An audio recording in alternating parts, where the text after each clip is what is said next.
People are still graduating from universities in all fields, from top-notch universities, but where is character?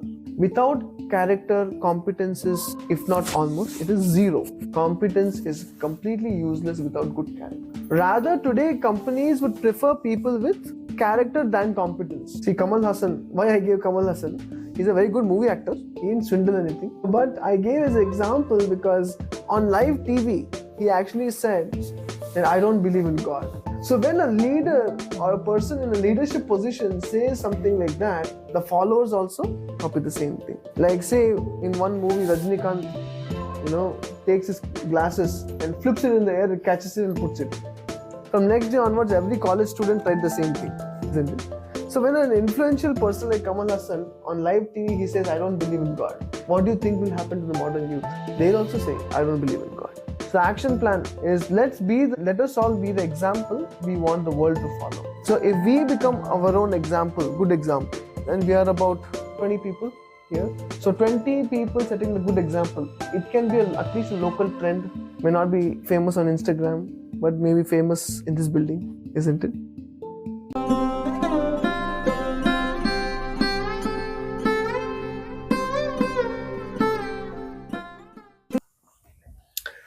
Hare Krishna. So in our Gita discussions, we are currently on the third chapter of the Bhagavad Gita. Yadyad acharati shreshthas tatadevetaro janaha sayad pramanam kurute lokastad anuvartate.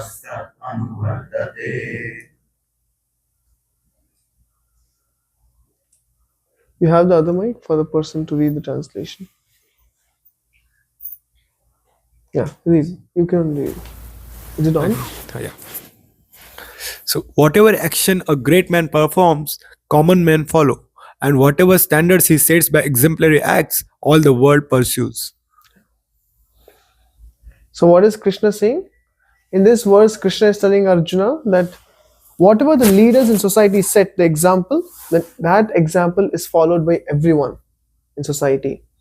And therefore, who becomes a leader is all the question. See, why is Krishna talking about this? Because Krishna is telling Arjuna, if you as a leader in back then, if he quits the war and returns, then tomorrow, quoting Arjuna, many people will actually take an easy way out. They'll just quit their job, they just quit their duties, they won't be responsible. And if you ask them why, they will say because Arjuna did it. Isn't it? And therefore, Krishna is telling Arjuna, it's not right for you to quit your duty. And therefore, more important than renouncing the work is to renounce the fruit of action. Don't renounce action. Hare Krishna. So therefore, Krishna is telling Arjuna, Yad yad acharati shreshtaha. Shreshtaha means people who are of the leader category. Tad tad evetaro janaha. Similarly, the entire society follows such an example. And therefore, Arjuna, be mindful of how you're acting today. Because your action is going to set a culture for tomorrow.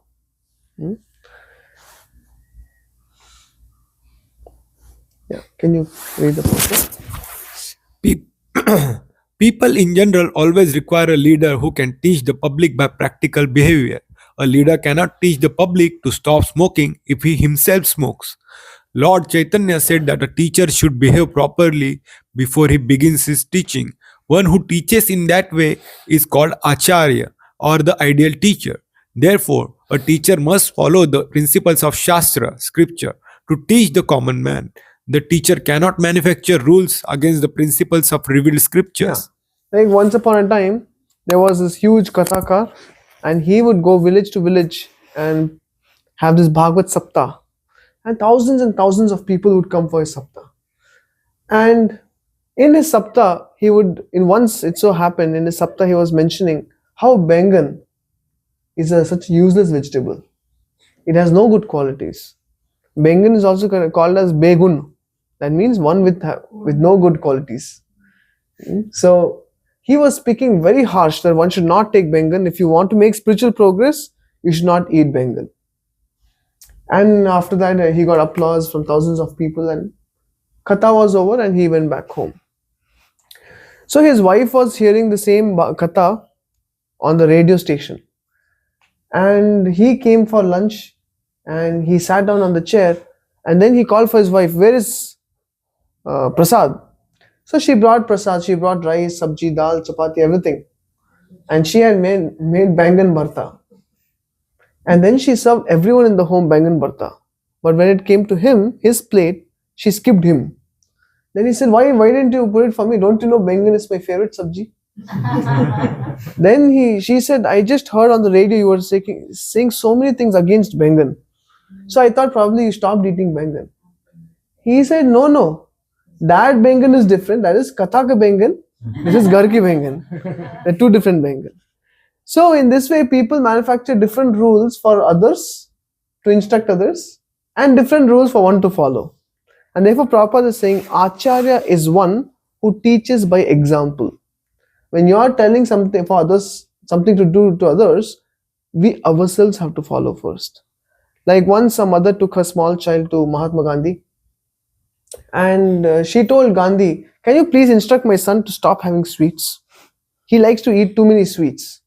And Gandhi said, okay, come back after 2 weeks. And the mother took the child again after 2 weeks to Gandhi. And now Gandhi said, okay, beta, you should not eat too many sweets. And mother said, my dear Gandhi, you could have said the same thing 2 weeks ago. Why did you wait 2 weeks for this? And Gandhi said, because last 2 weeks I took out time to myself first stop eating sweets. Now I have the adhikar, the qualification to teach others. Isn't it? So therefore, the teacher cannot manufacture rules against the principles of revealed scriptures. And before that, Prabhupada is saying, Acharya, see, one who teaches in that way is called as an Acharya. So Acharya is not by surname. Acharya means one who teaches by example, his behavior. Yeah. The revealed scriptures. The revealed scriptures like Manu Samhita and similar others are considered the standard books to be followed by human society. Thus, the leader's teaching should be based on the principles of such standard shastras. One who desires to improve himself must follow the standard rules as they are practiced by the great teachers. The Srimad Bhagavatam also affirms that one should follow in the footsteps of great devotees, and that is the way of progress on the path of spiritual realization. The king or the executive head of a state, the father and the school teacher are all considered to be the natural leaders of the innocent people in general. All such natural leaders have a great responsibility to their dependents. Therefore, they must be conversant with standard books of moral and spiritual codes. So Prabhupada is saying that whoever has to become leader in society, there cannot be any muff who becomes leader by vote. A leader must be conversant with the scriptural injunctions. What does the Shastra say? What is the goal of human form of life? What is dharma? What is adharma? What is right? What is wrong?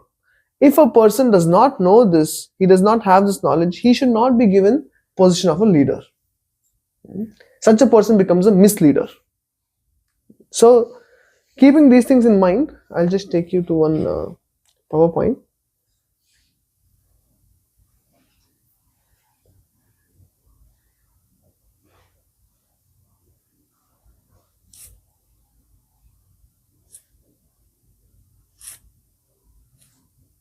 Okay, and full. Yes, full screen.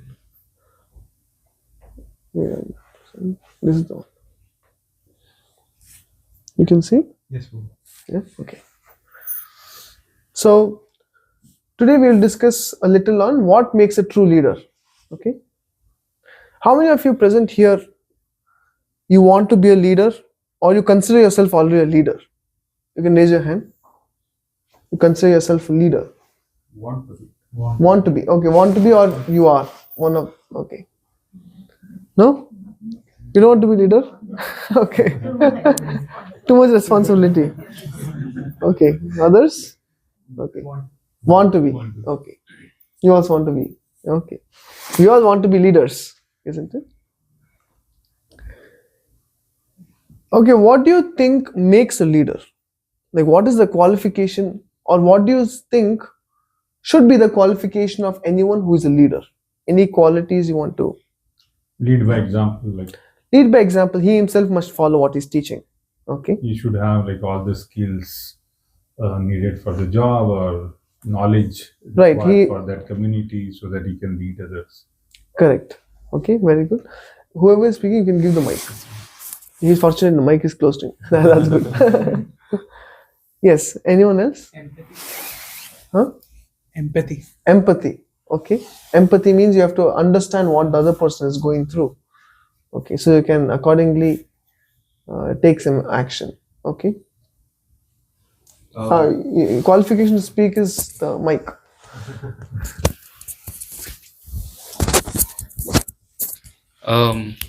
Vision and Vision. Okay. Very vision good. for what you're leading towards, right?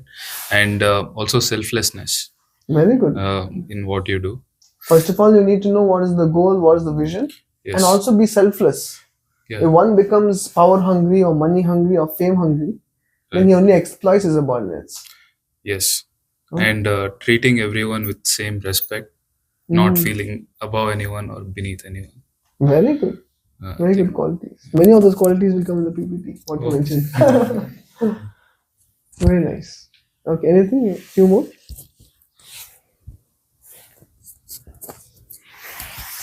Yes. Anything else?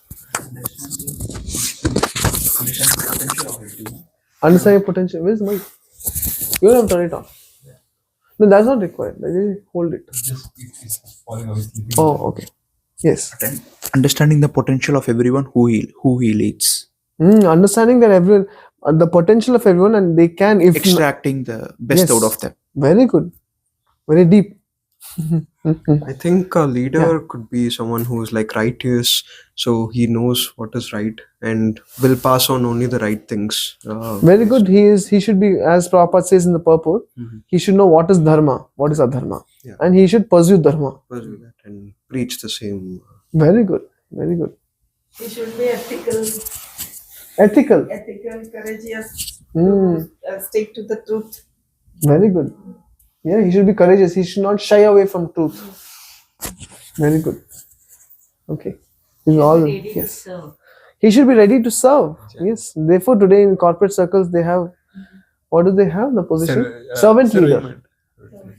They only add servant, but they don't become servant of anyone. But that is true. Ready to serve others. I mean, Yes. ready to help and serve in any way they want. Yeah, it is much of service. The position of a leader is of service, not of bossing others. Okay. Yes, Mataji? Like Modi says, no, he's Hmm. a servant. He's a servant. Yes. Correct. Very good. Yeah, he should be able to solve the problems. Yes. Everyone's problem. In the Vedic times, a leader means he even took care of animals because they also live in the state. They are also praja. Praja is not only human beings. If a cow had a problem, there would be a bell in the kingdom. So the cow would come and it would shake the bell. Then the king should be able to understand the cow's problem and solve the problem. So king means he takes care of all living entities. Everyone is praja. Very good. Leader should have Yeah. the knowledge to guide the people in the right direction. He should have knowledge to guide the people in that direction. Very good. Accountability. Accountability. That means he should be accountable to the people. That means what actions he takes, it should be made understandable to the people. Not that he just takes an autonomous decision which makes no sense. Right? Very good. Okay. So, let us start with what we see in today's world. See, my spiritual master in one lecture, he was speaking something very valuable. He was saying, what is the best gift you can give someone? And in that he was saying, the best gift you can give anyone is a good example. That means, if we ourselves are truthful, we don't have to do anything, but people being inspired by us will automatically also be pursued to speak the truth. They'll be inspired to speak the truth, isn't it? Many a times it's not that everyone is bad. It's just that people don't see enough example of people following dharma, that they also shy away from following dharma, isn't it? So we'll just go through some of the examples. So you see here Elizabeth Holmes. You've heard of her before? Yes. Yeah. She was called as the next Steve Jobs, but unfortunately, I mean, of course, she started even mimicking the way Steve Jobs wore. She would only wear black, and all her movements and many things. She tried to imitate Steve Jobs, and she was actually known for founding this company called as Theranos, where she said with a drop, less than a drop of blood sample, she could actually run on real time over 200 tests with her machine. But the problem was that such a machine never existed. She had a machine, physical part, but her technology was never up to date. But she was known to be very influential in manipulating. She could easily manipulate people by the way she spoke, by the way she acted, and she actually got all the top-notch investors, and she actually got many top investors to invest billions of dollars in a company. At one point in time, without having any real product, she actually was worth $5 billion. And of course, many of them quit her company because they found that there is no product. Nothing is working. Sometimes she would collect blood sample and use third-party machines to actually give back the report. So then the case was filed and everything. Now she's in jail for this. So this is a counterexample. A leader, but there is no integrity. For the want of name and fame, she was ready to lie to the investors, get their money and cheat. Then you have Mr. Najib Razak. He is ex-PM of Malaysia. So this Najib, when he was in his prime minister role, he swindled. He had a lot of contracts with many other companies, with Saudi Arabia and many other contracts. And what he would do, in the name of developing Malaysia, he would get all these billions of dollars, but he would never reach the country. He actually diverted all of them to some personal funds. So he was caught, and now again he's also behind bars. 20 years, 30 years behind bars. Many of them are also life imprisoned. See, Kamal Hassan, why I gave Kamal Hassan? He's a very good movie actor. He didn't swindle anything. But I gave his example because on live TV, he actually said that I don't believe in God. So when a leader or a person in a leadership position says something like that, the followers also copy the same thing. Like say in one movie, Rajinikanth, takes his glasses and flips it in the air and catches it and puts it. From next day onwards, every college student tried the same thing, isn't it? So when an influential person like Kamal Hassan on live TV, he says, I don't believe in God. What do you think will happen to the modern youth? They'll also say, I don't believe in God. When one person from IIT Bombay, he asked Kamal Hassan, I thought you used to believe in God. He said, I used to wear diapers also. It is all used to, but now I don't. I've grown over it. So when he makes statements like that, then he's not a proper leader. See, Asanam Babu is a very famous case, or I should say infamous case, where he's a top religious leader, but he was connected with many cases of rape and other things, which actually destroys the faith in people, in religion. Similarly, Tiger Woods, he's a golf champion. He was known for his discipline in the game, in his life. In material life, he was completely disciplined, but at the same time, he had extramarital affairs, because of which it destroyed his career. Now again, he's coming back. Baba Ramdev, is personally everything is okay, but his Patanjali products the court has said, don't advertise your Patanjali products, saying that it can cure all diseases. Because generally he's advertising, he says you take some churna, you will get rid of diabetes, and there is no medical test to prove it. So the court said, you can sell your products, but don't advertise It's not proven.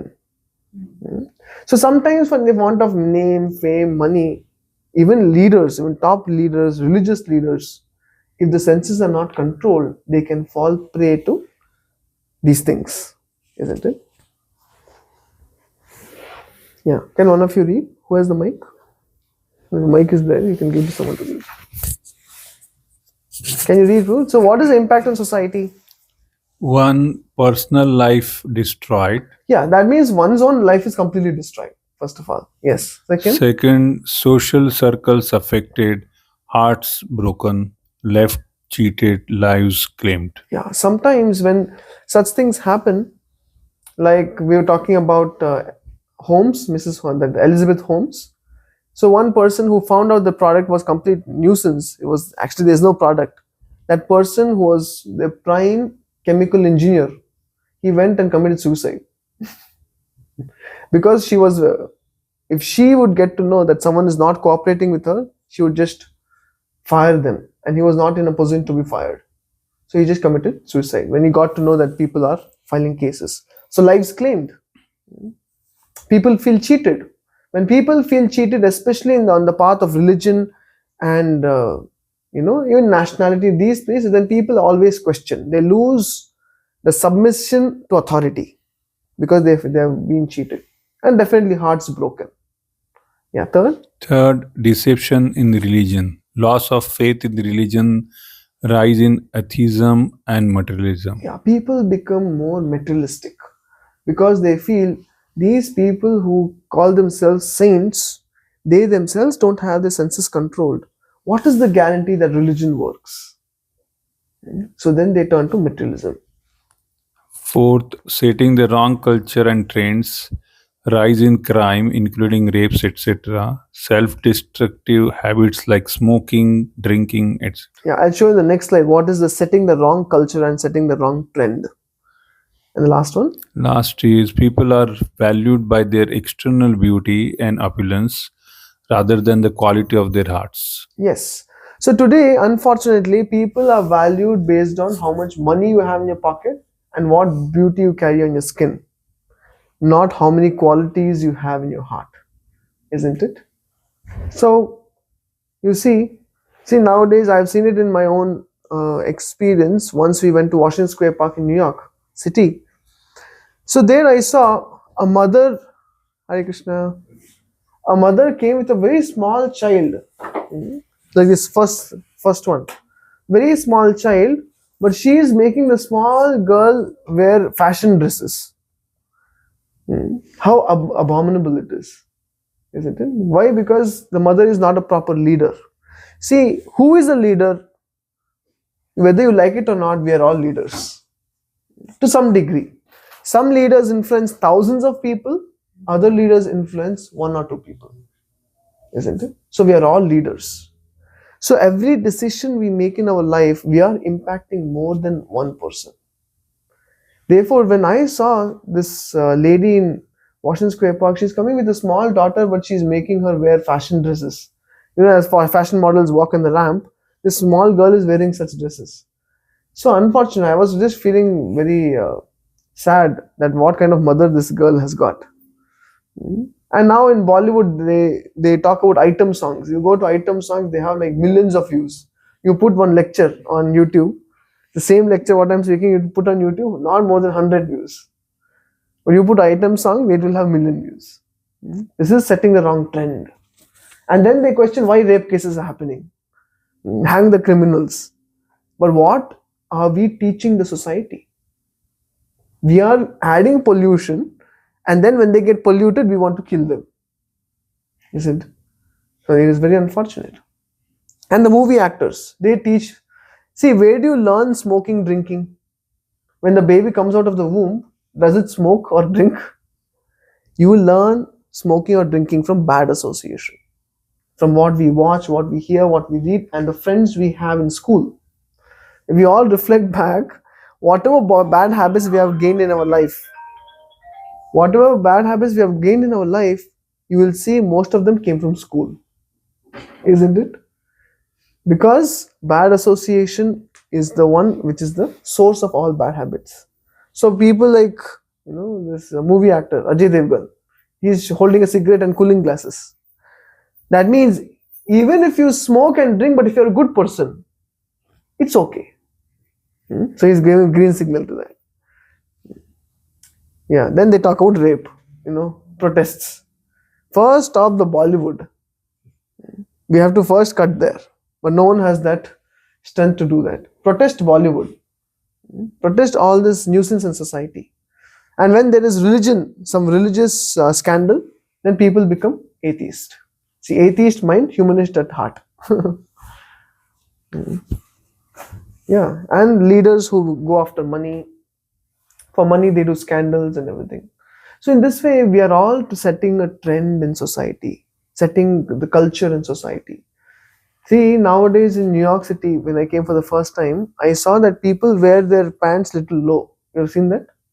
Some people, they wear their pants low. Low waist. Low waist. They literally show their behind and walk. If you see this outside in New York City. So I was asking one American monk, so what is the meaning of this? Is it because it's loose or they want a belt or what is it? So they said this culture was set in the prison. The prisoners, they set this culture, which actually means they are ready for sex. Now today in the outside world, everyone follows this. You see how abominable it is? People don't know what it means, but they want to follow it. Because some people, some rap song advertised it, some movie advertised it, and they have set the culture. So if you don't do it, if you don't put your pants lower than your waist, then you are not cool in society. So we have to be very careful whom we follow, the leaders in our society. So when you go back to the Vedic times, people like the king Dhritarashtra, he is a counter example. Why? Because he is an example of a person who knew what is dharma, what is adharma, but pursued adharma. Because when Krishna showed his mini Vishwarup darshan, when he went as Shantadut, at that time Dhritarashtra prayed to Krishna, please give me that vision to get darshan for this Vishwarupa. So that means he knew Krishna is God. He knew what is dharma. He even knew that Pandavas are righteous. They are dharma parayana, worshippers of dharma. But still his attachment to Duryodhana was so much that he did not care to have Pandavas destroyed. Whatever Duryodhana, Karna, Shakuni, Dushasana planned to threaten and kill the Pandavas, Dhritarashtra knew very well what they are all planning. But he did not even once he told Duryodhana, better at least stop this. Enough is enough. See, such a person is not a leader because he himself is succumbing to attachment. So, and whom do you have next? Duryodhana. It is said when Duryodhana was born, at that time there were all kinds of inauspicious signs. Donkeys braying, and wolves howling, and tears crying, and there was thunder, there was darkness around. And Vidura, seeing all these signs when Duryodhana was born, he told Dhritarashtra, just throw away Duryodhana. Let him be killed. You still have 99 other sons. But Dhritarashtra was so attached that he is my first son. How can I kill him? And the consequence of his attachment was everyone on the Kaurava side was destroyed in the war. That was the consequence of attachment. Because he was not a just king.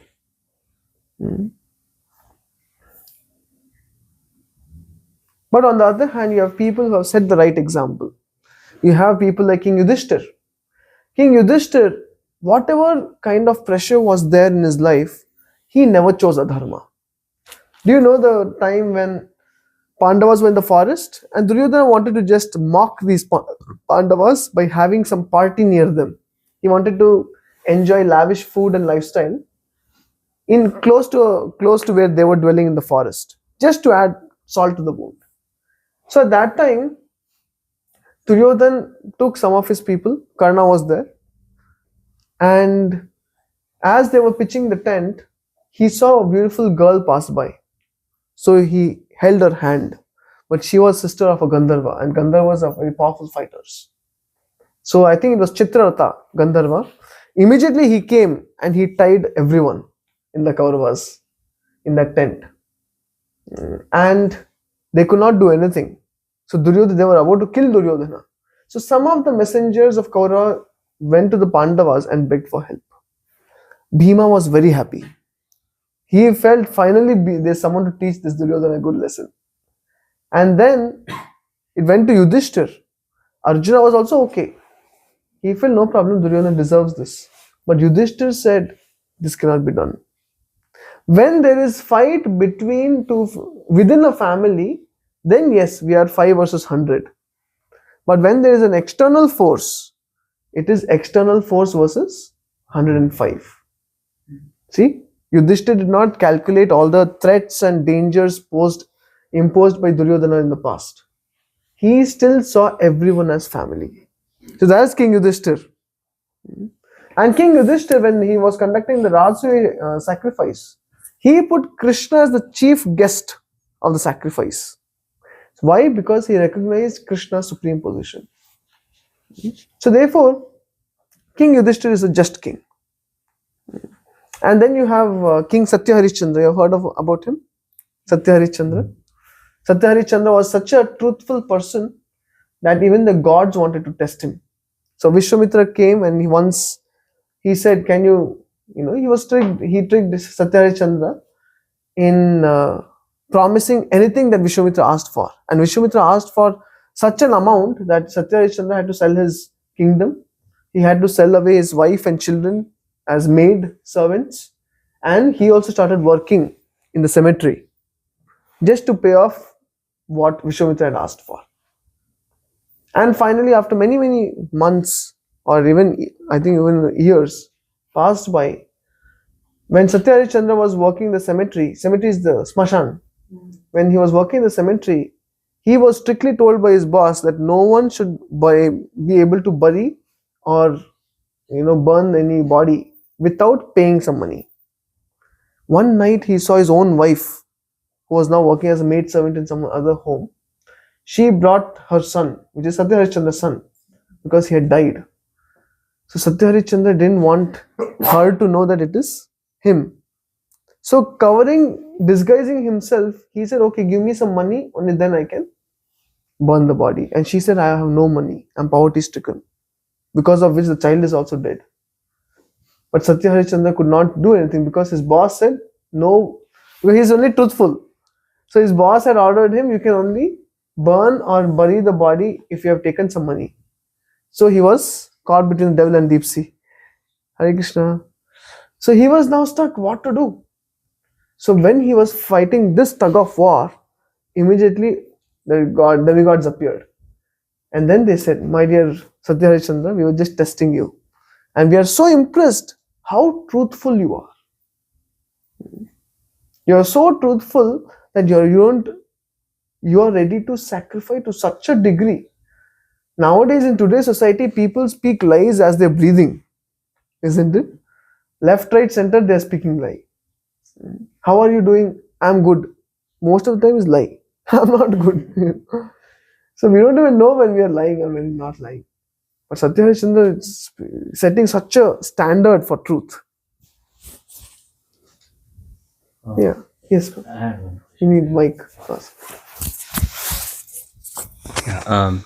So I always wondered why King Yudhishthira, when he put his wife in that game, they were playing. So how is that justifiable, like as a leader? I was expecting someone to ask this question. As I was speaking with Yudhishthir, I thought someone will ask this question. Yeah, actually King Yudhishthir never wanted to participate in the gambling match. And it is not that he was bad at the game, but Shakuni and party cheated. So the dharma in the times of Pandavas were completely different. Like today, I can tell you, Prabhu, I promise you gulab jamun. Then I'm cooking gulab jamun and it got, burnt, and I can say, Prabhu, maybe next time. You will say, theek hai. Back in the day, If you promise gulab jamun, you have to give a gulab jamun. Otherwise, you have actually spoken a lie, which is a big thing. Today, it's not a big thing. I can just go back on my promise. So, for Yudhishthira to participate in the gambling match, he did not want to participate, but Dhritarashtra ordered him to. So, Yudhishthira, being ordered by a senior, someone of the caliber of his father, his uncle, he had to play the gambling match. And Dhritarashtra said it is just a friendly match. So there were two things. First of all, he is ordered by a senior and you cannot disobey. Today we can, so we can understand what's going on in his mind. But back in the day, you can't disobey. It's a big thing. And second, as a Kshatriya, you don't refuse challenges. There's also Kshatriya duty. When a Kshatriya is challenged, he cannot say no. He has to participate. So they participated, and Shakuni cheated and they gave away many things, many of the wealth. But then, of course, the time came when he was asked for, when he lost more than what he could afford. And then Duryodhana, all of them said, okay, what else can you do? As part of Dharma, you have to give away all your possessions. But there is then the discrimination, like just one simple thought could have saved, right? Like, so what is right, what is wrong? So that discrimination could have helped, like keeping aside that dharma or keeping aside dharma. That's the thing. I mean, not exactly that. Until a point, okay, you're okay to follow the dharma, but then okay, you have nothing to give. So now putting your wife in that game as a part of it, maybe that is where he could have said, how is that justifiable? See, the thing is, the times we live in today are completely different from the times of the Pandavas. So at that time, to go back or practice adharma for the Pandavas, it's not an easy thing. And Yudhishthira is a person who had full faith that dharmo rakshati rakshitaha. You protect dharma, dharma will protect you. We don't have that faith. You follow the laws and laws will protect you. Why? Because our leaders may be questionable in their character. But when Yudhishthira is following dharma, he knows dharmam tu sakshat bhagavad pranitam. The father of dharma is Krishna. So he is following dharma so that Krishna is pleased. And he knows whatever happens, Krishna will take care. So you look at the frame of mind. So therefore, Yudhishthira never turned away from dharma because he was fully confident. Like some people say, just speak truth, you will be protected. Now when you're speaking truth, sometimes it is just, it becoming a reversal for you, it's not working out for you. Then we tend to speak a lie. So it is only that person who has continued speaking the truth despite whatever challenges, he knows how Krishna will protect him. We have no such experience, isn't it? And you can also say a person is truly himself under pressure. When you're pressurized, how do you act? That is truly you. When everything is easy going, it's easy to be dharmic, isn't it? But when there is, in English it is said, morality is absence of opportunity. When everything is good, everyone is moral, truthful, everything. But when it comes question about money, fame, women, then can you still maintain your character? That is the real question. So what we should appreciate in Yudhishthira is despite the pressure, he still chose dharma. And it is all calculated. He is so intelligent in dharma, in the scriptures, that he knew well how this will all work out. But for us, it is like very plain. Either do this or that. But he had full confidence that Krishna will take care. So it's very difficult to judge his actions from our frame of reference. See, the Vedic kings, they practiced austerities, sacrifice and charity. See, in the Vedic kings back in the day, the kings, when they would fight wars, the king would be ahead in the battle. When this war happened in the beginning of Gita, where Duryodhana is actually explaining about all the people gathered on the Pandavas side, Where is Duryodhan? In the beginning or the end? He's at the front or the back? The front of the army. Where is Arjuna? Front of the army. The main leaders are in the front. Today, how war takes place? The leaders are in high secure somewhere, we don't even know the location, and then they send all these citizens. They draft people and make them soldiers and send them ahead. They are in some high secure place, isn't it? So that is not dharmic king. Dharmic king means they are first. They are ahead. So, and these kings also knew about fasting days like Ekadashi. If you read a lot of Ekadashi Mahatmya, you will find that these kings would practice Ekadashi and enforce the practice of Ekadashi on their entire praja. Everyone had to follow Ekadashi, otherwise they would be punished. Amazing, no? And they themselves would be very austere. Not that they were always indulging in sense gratification and austerity was for the poor people. They themselves were very austere. You see, the first one is King Shibi. You have heard of King Shibi before? Yes. Okay, so King Shibi is a very renowned king. He was such a just king. Once a dove or a pigeon, you can say, a pigeon was being chased by a hawk, and the hawk wanted to kill the pigeon and eat it. So the pigeon came and took shelter of king. So King Shibi, anyone takes shelter of the king, it is king's dharma to protect the praja. So, but it is hawk's dharma to get its food. That's how the world is arranged. Jiva jivasya jivanam. So now what should King Shibi do?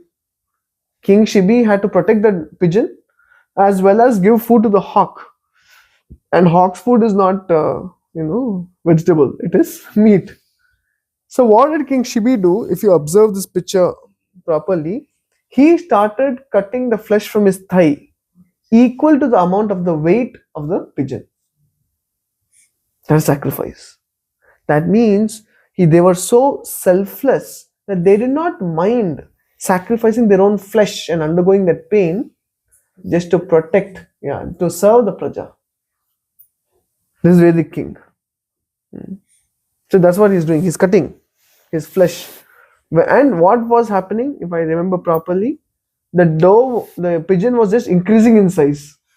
So he kept on cutting meat from his thigh, and then they were so pleased. Actually, that hawk was Indra and the pigeon was Agni. They were testing King Shibi. So if you want demigods to come into your home to test you, follow these principles, they'll test you, they'll come and test you. Then you have King Rantidev.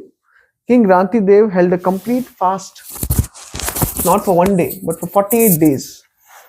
He did not even drink water for 48 days. And finally, someone had given him some food. And why do they practice such austerities? For the welfare of the entire praja, that everyone become happy. So King Rantidev was practicing such immense austerities, and at the end of 48 days, someone gave him a milk preparation, milk and ghee, some preparation. And when he and his family were about to eat, then a Brahmana came and he said, "I'm very hungry, I haven't eaten for days. Can I have something?" He felt so much compassion, he immediately gave part of the food to the Brahmana. Then after the Brahmana, then another person came. And he said, "I have also not eaten for many days, can I have some food?" And immediately he gave a part of the food to them. Then a person with a few dogs came and he said, "Dogs and myself all are hungry." He distributed it to everyone. And then finally one Chandala came and said that I am also hungry, I haven't eaten for days. Whatever, he only had a little water. He gave to the Chandala to drink. With no worry, what will I do? It is all about others.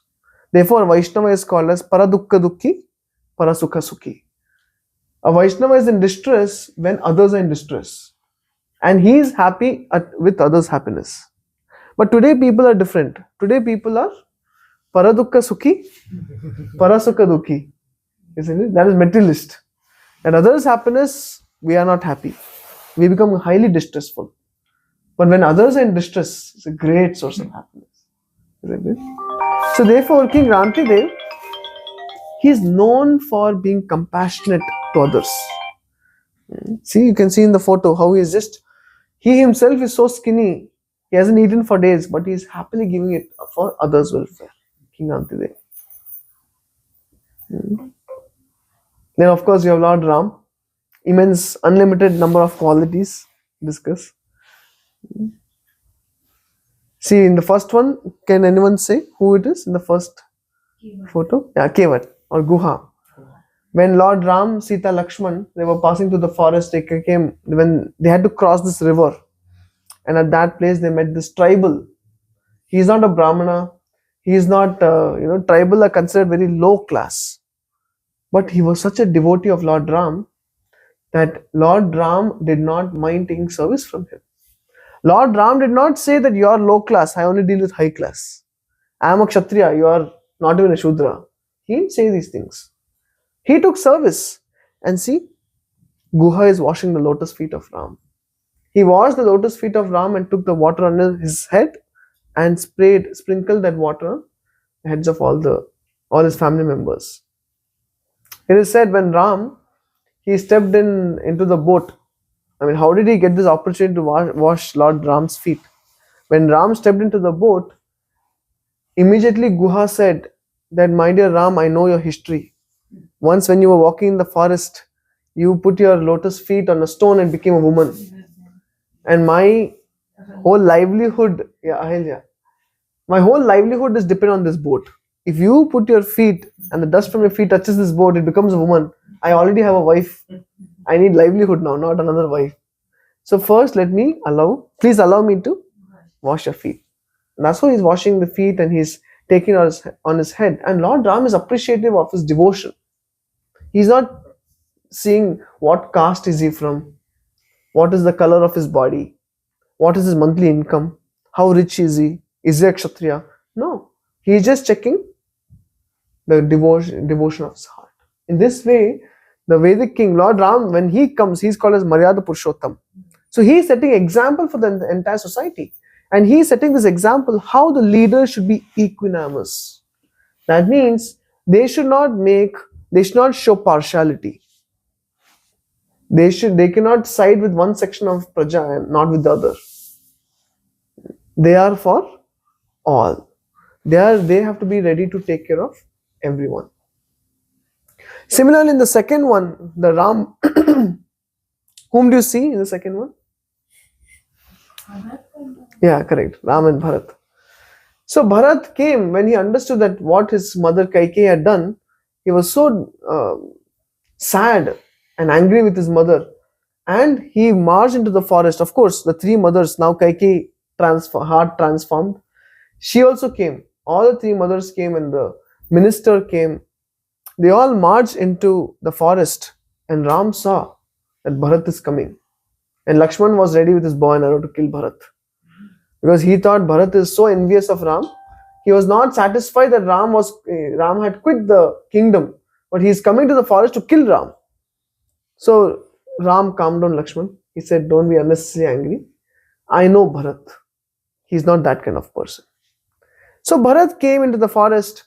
Immediately he told Ram, my dear Ram, I have come here to take you back because kingdom belongs to you. All the Praja, they love you. You are actually the heir of Ayodhya. You have to come and become the king.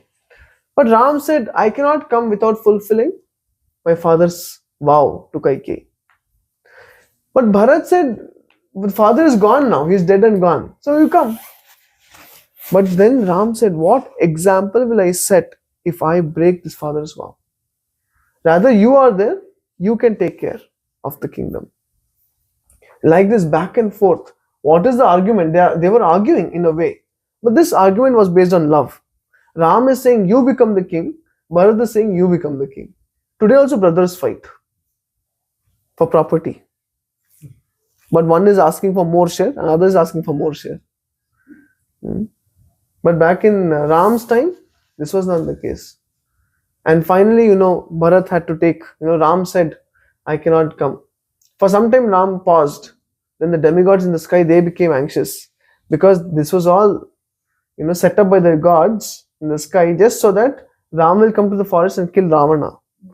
Now, in case Ram gets convinced by Bharat's argument and says, okay, Bharat, since all of you are calling me with such great love, I'll come back to Ayodhya.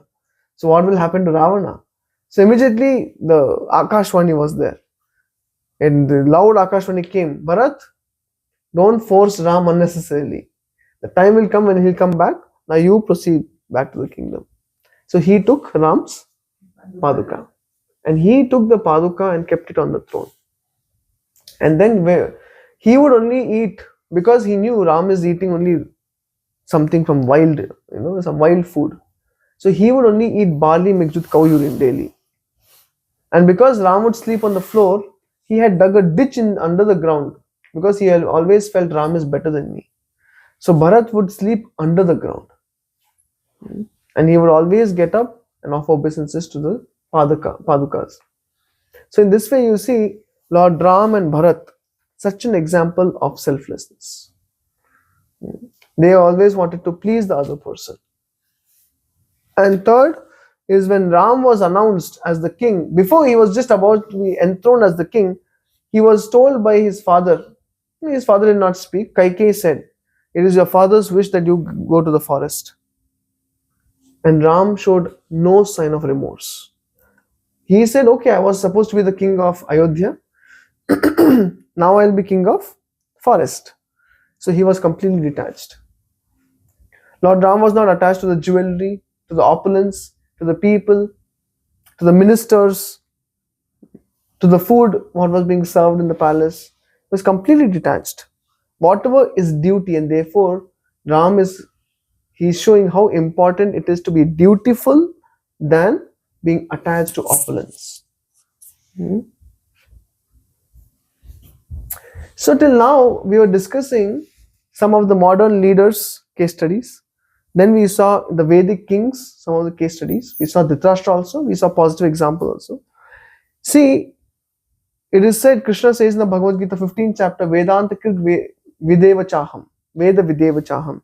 That means Krishna says, I as Vyasadeva have compiled all the literatures, and he has compiled all the Puranas, taking all the histories and case studies and putting together all of this. Why?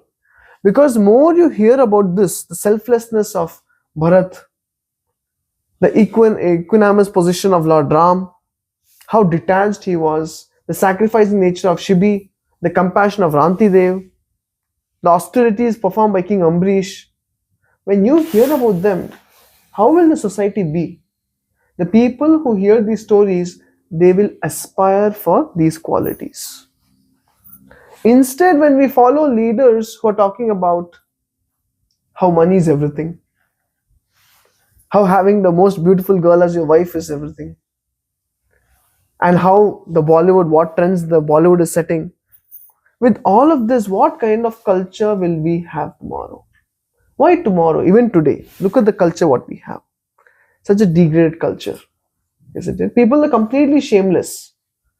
They are behaving like two-legged animals, and they have no shame about it.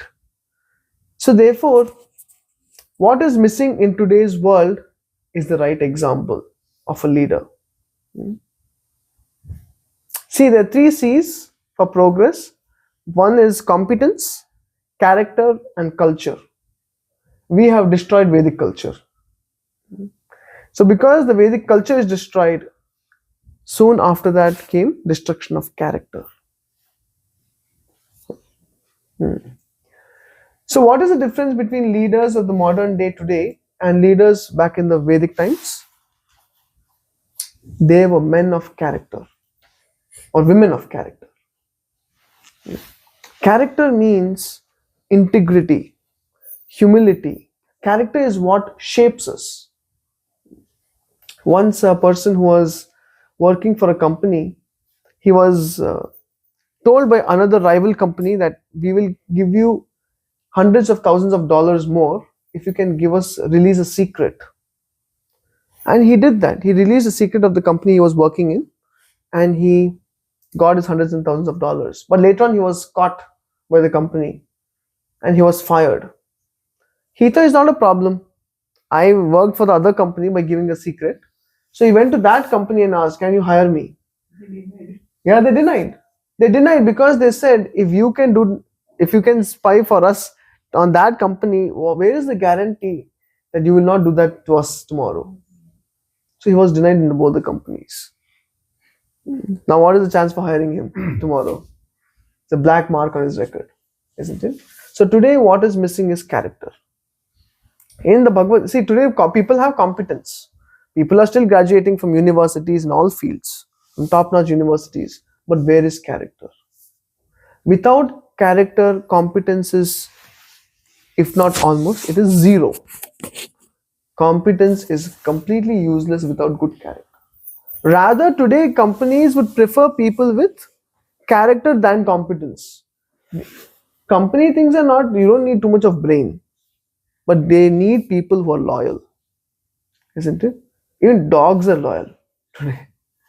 People are not loyal. And this is mainly because people have destroyed the Vedic culture. Srila Prabhupada said, can someone read? Mike, no?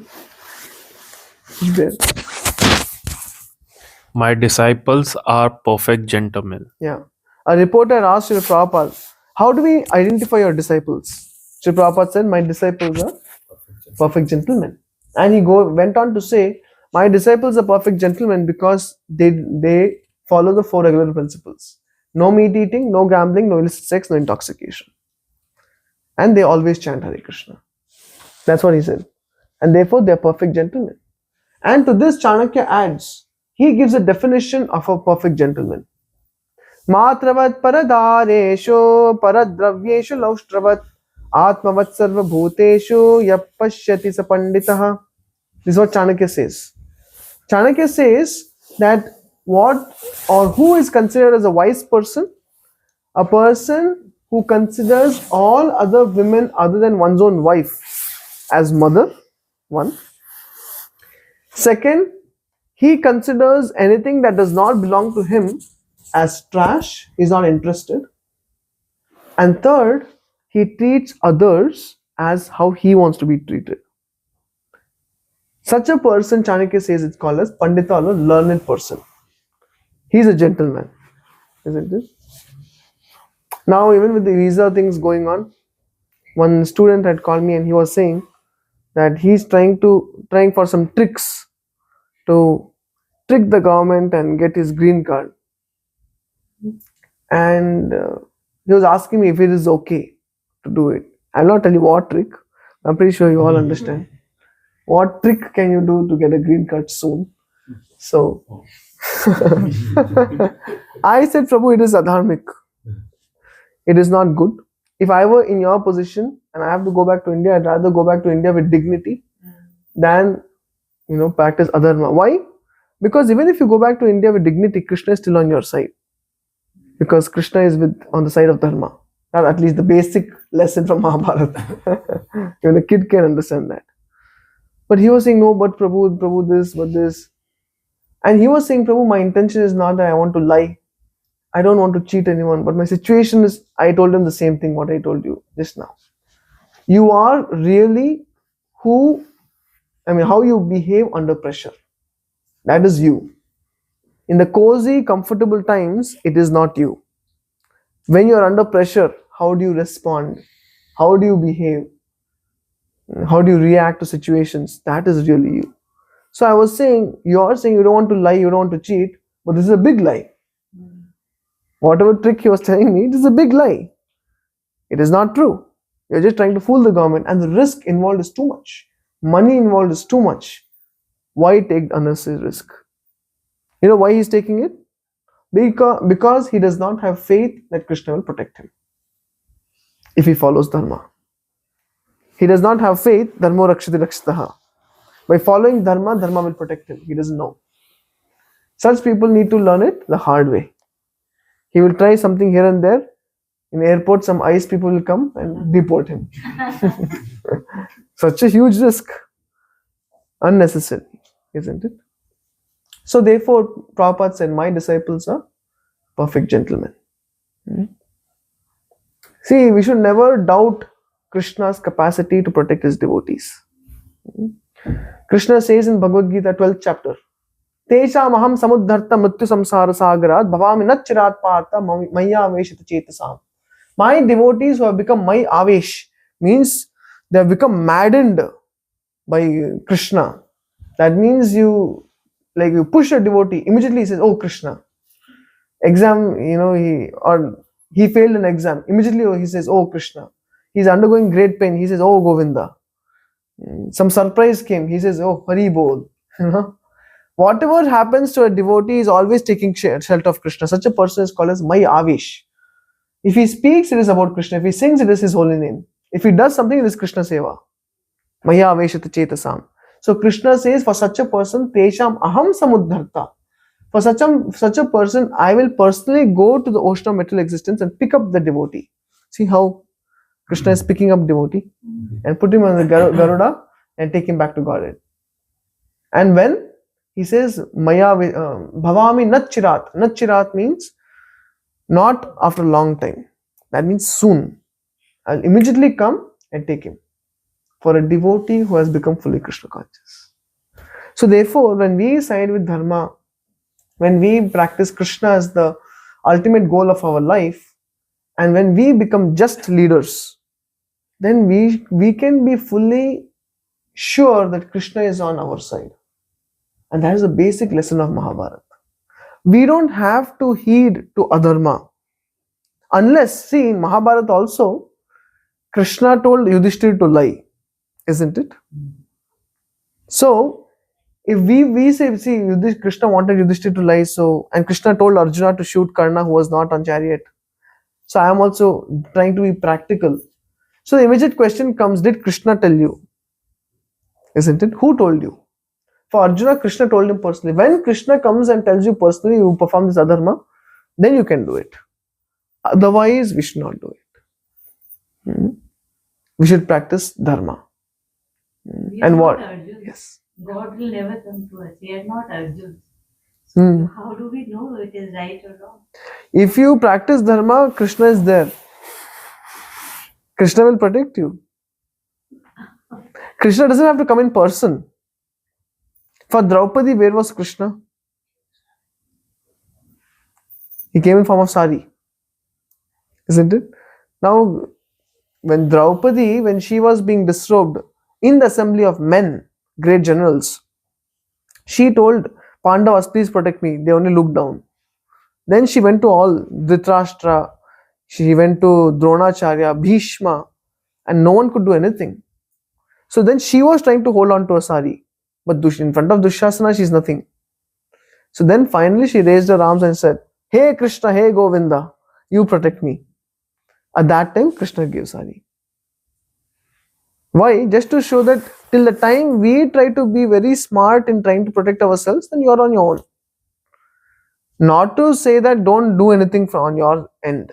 We try our best. But we should know it is Krishna's will which protects us. If Krishna wants to destroy us, who can protect us? Krishna wants to protect us, who can destroy us? In Bengali, it is called as Rakhe Krishna Mareke, Mare Krishna Rakhe. So therefore, Draupadi, when she raised her arms in the sky, into the air and called out for Krishna's mercy, immediately Krishna was there in the form of sari. Isn't it? Now Krishna did not come personally, ringing the doorbell. कभी-कभी क्या होता है कि हम तो कुछ effort करते हैं फिर भी नहीं होता है तो हम बोलते हैं कि भगवान पर छोड़ दिया. That is that. फिर हो जाता है उनका. Yes. And sometimes failure is also Krishna's mercy. Krishna's mercy is not only getting the job. Not getting job is also Krishna's mercy. Only we need to have eyes to see it. Isn't it? When we don't get a job, we are growing more. When we don't get a job, we know I'm pretty frustrated person. I don't have emotions under my control. I need to work on that. When we don't get a job, we know I'm lacking in so many skills. But when we get a job, that's also Krishna's mercy. Isn't it? So for a devotee, everything that happens in the life of a devotee is Krishna's mercy. Is that okay? Yeah. Yeah. But you can remember anything that happens in your life, Krishna is always there like this for you. Okay? Half bent from Garuda. And this is your hand. Okay? So therefore, I think one thing is missing. See, to conclude, there are two kinds of leaders. One is a personal leader, other one is a public leader. Anyone who tries to become a public leader without being a personal leader first is a misleader. What is personal leader? First of all, we need to have sense control for ourselves first, before we instruct the whole world. In the Nectar of Instruction, Upadeshamrita, one of our acharyas, Srila Rupa Goswami, has written, Vacho vegam, manasa krodha vegam, jivva vegam, mudra upastha vegam, etan veganyo vishahet dhiraha, sarvam apimam prithvim sa shishyat. He says, who is qualified to lead and cultivate or have a following across the world? Who can be a leader? One who has controlled the 6 urges. Vacho vegam, who has controlled his speech, what he speaks. It should not be agitating to others. It should not be a lie. It should not be simply flattery. Rather, it should be Krishna conscious. Vacho vegam, manasa is controlling the mind. One who has controlled his mind is fit to be a leader. Krodha, one who has controlled his anger, he is fit to be a leader.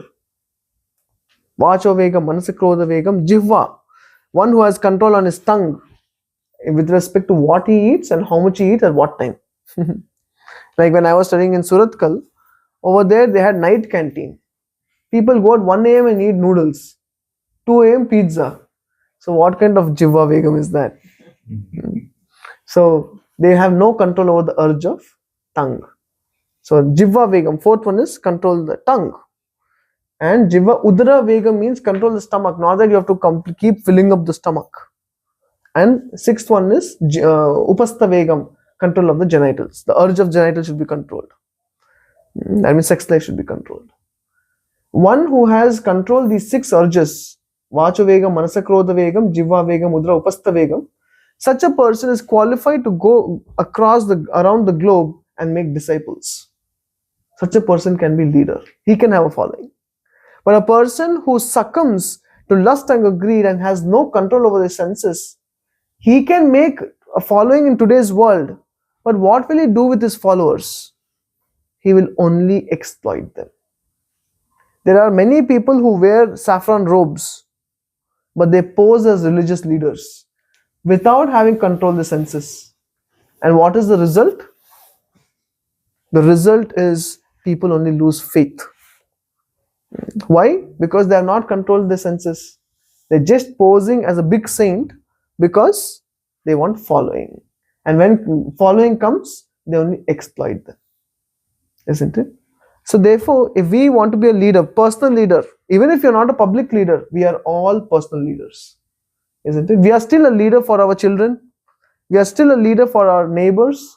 We are still a leader for our locality. We are still a leader for our spouse. We are leaders in all respects. So therefore, and even if there's no one, you're still leader for yourself. So therefore, we have to learn to control our senses. Sense control, mind control, speech control, practice of austerities, practice of humility, practice of pridelessness, practice of compassion. Gita teaches all of this. And when we try to focus, keep this as the focus of our life, to become a Krishna's devotee. In Srimad Bhagavatam, it is said, Yasyasti bhaktir bhagavata kinchana sarvair gunai satta samasate suraha. One who becomes Krishna's devotee, all the good qualities, even of the demigods, descend in him. All the good qualities come once you become a devotee. So that means if you become devotee, Krishna will give you the good qualities. Krishna will give you the strength to follow dharma. He'll give you courage. He'll give you truthfulness. He'll give you being dutiful, the quality of being dutiful. All these things he'll give. And naturally become a good leader. So if we want to control the urges, if we want to be a good leader in society, if we want to be exemplary, as Sri Prabhupada spoke in the purport, we have to be, first of all, we need to understand that whatever we do, it has to be in line with the Shastra. And second is whatever we are speaking, whatever we are doing, however we are acting, we have to do it in line with the Shastra, in line with the scriptures.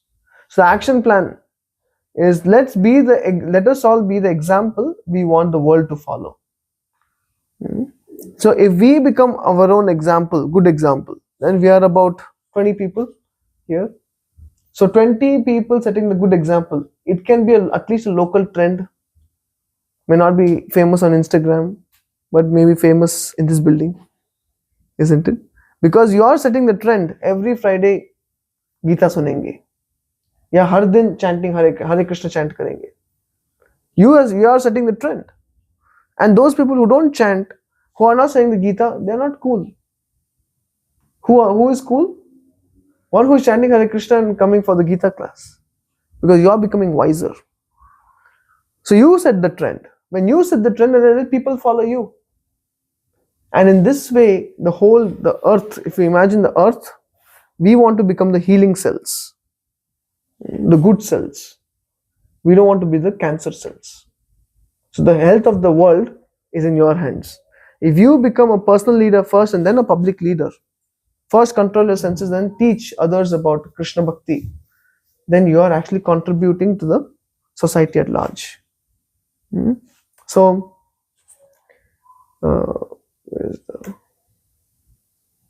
so today's verse.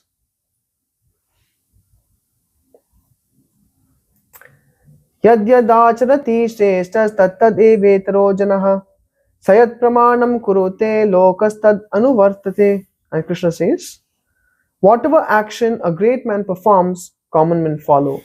And whatever standards he sets by exemplary acts, all the world pursues. So therefore, all the devotees who have assembled, please know that your example, what you're setting, is being followed by someone. You may not even know about it. So let us set a good example, and that good example should be based on Shastras. And therefore Krishna, in this section of the 3rd chapter, is inspiring Arjuna, don't give up this war. Because even if you say you're completely renounced and therefore you're qualified to give up war, still you perform this war because tomorrow otherwise someone else will quote you and not be dutiful. So don't set a wrong example of escaping duty. And therefore Krishna is telling Arjuna, later on in the previous verses, he has told Arjuna that even great kings like King Janaka, he's a pure devotee, but he also performed duty. He gives his own example. I am not bound by any duty. I can do whatever I want. In Vrindavan, he did whatever he wanted. And therefore Krishna says, but I also try to follow the social norms, which he did in Dwarka. Why? Because otherwise tomorrow people will catch me and say, Krishna aise kiya, so hum bhi aise karenge. So therefore, let us all be a good example. So we'll pause here. Is there any question or any? I have a question. Yes, your mic.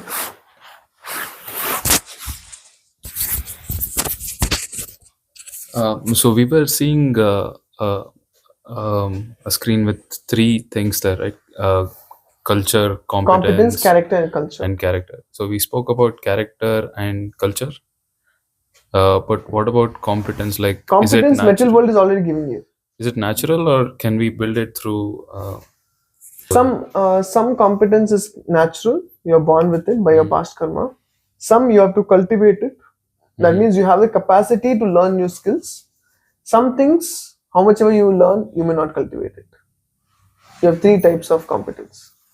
So how do we work in that direction to build competence according to the scriptures? According to scriptures, character is more important than competence. Okay. First of all, we need to focus on building of our character. And competence should not be like, you should not put too much effort in it. Okay. Like some people, they learn little raga here and there, they can sing. And some people can practice for years together, decades together, and still not able to sing. Better they give up. Do something else, what you're good at.